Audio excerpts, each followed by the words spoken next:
இன்னைக்கு பொண்ணு பார்க்க போகிற ஒரு ஆண் வந்து அந்த பொண்ணை போய் நோன்னு சொல்லணுமா நேரில்? அது எவ்வளோ ஒரு அன்கம்ஃபர்டபுளான ஒரு சூழல். ஒரு பொண்ணை போய் நேரில் பார்த்து உன்னை பிடிக்கலன்னு சொல்கிறது, இது பாவம். அது பல வருஷமாக பெண்களுக்கு நடக்கிற கொடுமை. இது அப்படியே ஆப்போசிட் சைடில் நடக்குமான்னு யோசிச்சு பாருங்க. நம்ம பெண்கள் போயிட்டு ஒரு பையனை வர வச்சு பார்த்துட்டு இவன் நல்லா இல்லை வேணான்னு 10 பேர் வந்து பார்த்துட்டு போனாங்கன்னா ஆணுக்கு எப்படி இருக்கும்? இது வந்து நம்ம ஒரு டேரக்டரோட பொறுப்பு, டைரக்ஷன் டீமோட பொறுப்பு. இந்த படம் வந்து இங்கேருந்து அவருக்கு தான் இந்த ஸ்டார்டிங் பாயிண்ட்லேருந்து எண்டு எங்கே போகுதுன்னு தெரியும். நேற்று என்ன ஷூட் பண்ணாங்கன்னு தெரியும், அந்த ஷாட்டுக்கு முந்தின ஷாட் என்னன்னு தெரியும், அந்த சீனுக்கு முந்தின சீன் என்னன்னு தெரியும். ஸோ வர்ற ஆர்டிஸ்ட்க்கு நீங்கள் இந்த விஷயங்களை சரியாக அவங்க மைண்டில் புகுத்தணும். நடித்தா நல்லாயிருக்கும், நிமிஷா நடிச்சா நல்லா. ஆனால் அவங்க 2 பேரும் ஒன்றா ஒரு ஃப்ரேமில் நிற்கும் போது அவங்களுக்குள்ள நேச்சுரலாக ஆர்கானிக்காக ஒரு கெமிஸ்ட்ரி இருந்துச்சு.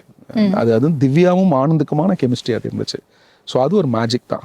நான் நிறைய இடத்துல சொல்லியிருக்கேன், நிமிஷா வந்து she is a blessing for this film. படத்தில் பல இடங்களில் அவங்களுடைய கேரக்டர் மேலே தான் இந்த கதை ட்ராவல் ஆகுமே தவிர அவங்களோட கண்டிஷன் மேலே ட்ராவல் ஆகாது. பை டிசைன் திவ்யா இப்படி தான் பேசுவாங்க, திவ்யா அப்படி தான் நடப்பாங்க, திவ்யா அப்படி தான் ரியாக்ட் பண்ணுவாங்க. அவங்களுக்கு வந்து இப்போ நீங்கள் பேசிகிட்டே இருக்கிறது ஏதாவது ஒன்று சொன்னீங்கன்னா பட்டுன்னு அவங்க பதில்